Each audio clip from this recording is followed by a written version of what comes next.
बंगदेशीच्या पवित्र भूच्या गंगापुत्राची अध्यात्माच्या वेलीवरती ज्ञानभक्तीची फुले उमलली. वेदांमधल्या सहिष्णुतेची सहानुभवाची भुवनेश्वरीच्या उदरामधले संस्काराचे बीज प्रकटले. चला गाऊया जीवनगाथा नरेंद्र दत्तांची. चला गाऊया जीवनगाथा नरेंद्र दत्ताची. तुमचा देश आणि तुमच्या देश बांधवांची सेवा हीच तुमची देवपूजा असे सांगणारे स्वामी विवेकानंद यांचा आज जन्मदिन. विश्वनाथ व भुवनेश्वरी देवी या दाम्पत्यांच्या पोटी नरेंद्रने जन्म घेतला आणि बालवयात लढिवाळपणे बिल्ले म्हणून घरच्या माणसांना परिचित असणारा हाच नरेंद्र पुढे स्वामी विवेकानंद म्हणून प्रसिद्धीस आला, नावारूपास आला आणि सर्वश्रेष्ठ माणूस म्हणून सारा जग व्यापून राहिला. आपल्या असामान्य आणि अद्वितीय कर्तृत्वाने स्वतःचा ठसा उमटविला. असा अलौकिक कार्य असलेले स्वामी विवेकानंद यांचा जन्म 7 शेके कृष्ण 1784 रोजी म्हणजेच 12 जानेवारी 1863 रोजी झाला.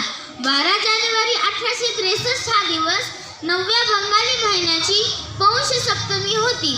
विशेष म्हणजे समस्त हिंदू त्या दिवशी आपला मकर संक्रांतीचा सण साजरा करत होते.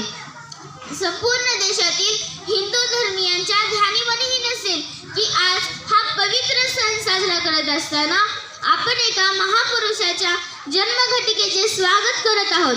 हा योग पुरुष आपल्याला राष्ट्रीय जाणीवांची जाणीव करून देणारा आहे. त्या तेजस्वी डोळ्यांमधली वीज अजून सांगते, उत्तिष्ठ जागृत बंधूनो, उत्तिष्ठ जागृत. त्या डोळ्यांनी अनागतांचा थेट वेध घेऊनी भारतभूच्या भवितव्याचे स्वप्न भव्य पाहिले. आत्म्यांचे संगीत ऐकूनी जडवादी दुनियेला भारत विश्व गुरु करण्याचे कार्य अजून राहिले. त्या कार्याचा वसा घेऊया तोच ध्यास ध्येयते. त्या तेजस्वी डोळ्यांमधली वीज अजून सांगते. स्वामी विवेकानंदांनी आपल्या दैदिप्य कार्यकर्तृत्वाने भारतीयांच्या मनात 28 स्थान मिळवले. त्यातील एक प्रसंग असा, शिकागो येथे धर्म महासभेने अधिवेशन बोलावले होते. 1893 मध्ये सप्टेंबर 11 ते 23 या काळात त्यांचे कामकाज चालले. धर्म महासभेने पाश्चिमात्य जगाला एक नवीन जाणीव करून दिली. त्या जाणीवेच्या लाटा सर्वत्र उसळल्या. 11 सप्टेंबर 1893 मध्ये ऐतिहासिक तशीच अभूतपूर्व धर्म महासभा शिकागोतील नव्यानेच बांधलेल्या मिशिगन एव्हेन्यूवरील आर्ट इन्स्टिट्यूटच्या भव्य इमारतीत भरली होती. तेथे अनेकांची भाषणे झाली. विवेकानंदांकडे लिहून ठेवलेले भाषणही नव्हते, नृत्यांचे टिपणही नव्हते. देवी सरस्वतीची प्रार्थना करत ते व्यासपीठाच्या पायऱ्या चढून वर गेले. आपले चित्त एकाग्र केले. क्षणभर डोळे मिटून आपल्या गुरुदेवांचे स्मरण केले आणि पुन्हा जे काही घडले त्याने अक्षरशः इतिहासच घडवला. Sisters and brothers of my America, माझ्या अमेरिकन बंधू भगिनींनो, त्यांच्या मुखातून हे शब्द उमटले. श्रोत्यांच्या कानावर पडले. सगळेजण आपापल्या जागेवर उभा राहिले. टाळ्यांचा प्रचंड कडकडाट झाला.